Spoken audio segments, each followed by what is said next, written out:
நான் போன வீடியோவில் சொன்ன மாதிரி காடுவெட்டி சார் குரு அவர் தான் வந்து ஆணி வேற இருந்தாருன்னு எல்லாருமே பேசுகிறாங்க. அது வேறு இறந்துடுறாரு, அது அப்புறம் கதை. ஆனால் சாவடிச்சது டாக்டர் அன்புமணி ராமதாஸ், அவருடைய தந்தை டாக்டர் ராமதாஸ். இவங்க 2 பேரும் டாக்டர் டீம் வச்சு சாவடிச்சாங்க.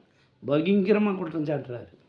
வி நியூஸ் 27 சேனலுக்கு பேட்டி கொடுத்தப்போ இது மட்டும் சொல்ல, ஒரு 5-6 பேரை சொல்கிறாரு. எனக்கு பேர் ஞாபகம் இல்லை.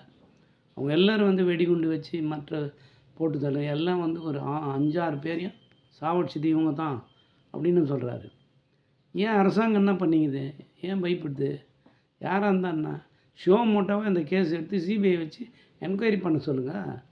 எவ்வளோ பெரிய ஆளுனா இருக்கட்டும், ஜனநாயக நாடு. நான் இப்போது அவங்க அத்தை பையன் இருக்கிறார் இல்லையா, காடுவெட்டி குரு, அவங்க அத்தை பையன் சொந்தக்காரர் கிடையாது.